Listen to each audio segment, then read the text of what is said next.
Knox Paranormal, KPI. I'm Adrian. This is my partner. Scott Haven. We also have Jason Blaylock with us. We're here with David Newsel of Big Ed's Pizza in Oak Ridge, Tennessee. He's the son of Edwin Newsel, who originally started this place, this restaurant, Big Ed's Pizza. And we're just sitting down with him, getting a little bit about the history of the place. And come here.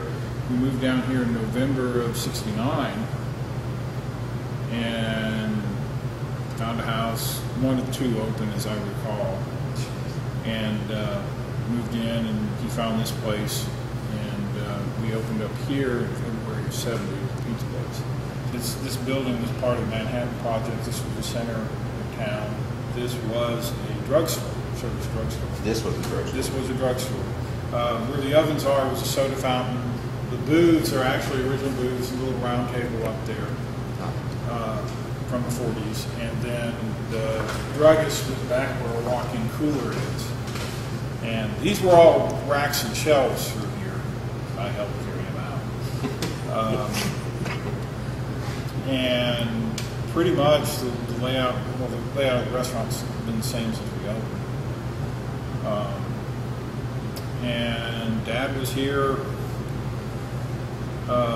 up until a month before he passed. And he left here, went home, and we took him down to Emory and on November 20th of '98, and he passed on December 20th of '98. And then we had a burial up here on December 24th of 1998. As far as probably within 6 or 8 months of the table we're sitting here, table 9,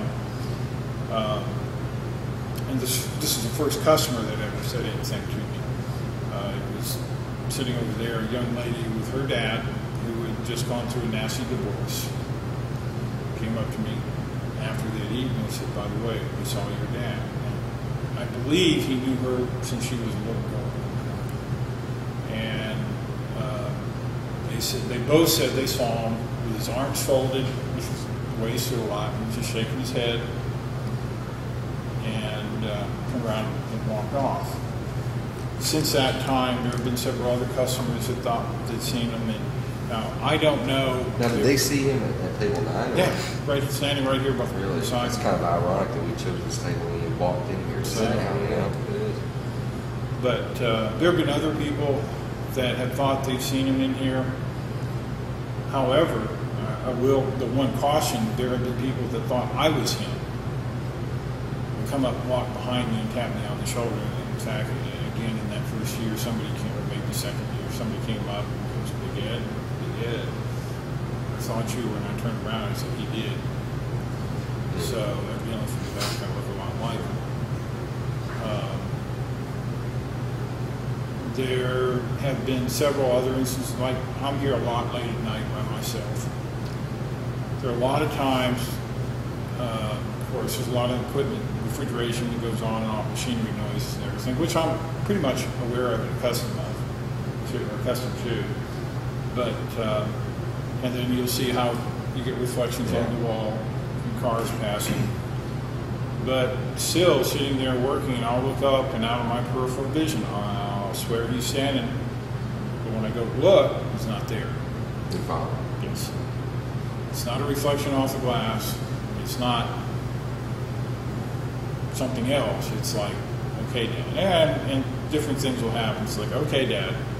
Just. Oh, and your dad has strong ties to this place. Oh, absolutely. He lived down here for 30 years. So. Yeah, that's what Lou was saying. It's been a long time. Spent the night here a lot. Yeah, absolutely. So, and then some of the other things, we had a meat cutter that I have who lives up toward Townsend, was in Knoxville. And rather than going all the way home and turning around and coming right back, that's what you have done to be here on time to cut meat on Sunday, he asked if it was okay if he spent the night here. And lo and behold, around 6:30, somebody kicked his sleeping bag. Turned around, looks up, and he says, "It's okay, Big Ed, I'm here to cut meat." Then turned around and walked away. We've been that same individual was back and we were prepping turkeys, which was one thing that Dad always did for the kids on Thanksgiving. We'd do maybe 10 or 12 turkeys and cook them in the ovens. And so Dad was back in the back room looking in on them. Again, he says, "Okay, Big Ed, I'm stuffing a turkey." Dad turned around and walked off. So, and there's been other things. That particular person's John Spoon. Then talked to Lou Tippy, who's a friend of mine, and he says there's a presence. It's like somebody's watching over you. And he's likened it to being looked at through a scope. You know it's there. You can feel it, but you don't know where it's coming from necessarily. And there was a lot of time. There was one time shortly after a robbery attempt. It's been 5 or 6 years ago now. That there was heavy pacing up and down the restaurant, but there wasn't anybody there. And then I've heard these display cases rattled one at a time. Let Jason and me feel that. What Scott just felt, let us feel it. If you've got one hair on your ass, you'll do it. Are you going to try to talk anymore? Light up the lights again. Thank you. Thank you.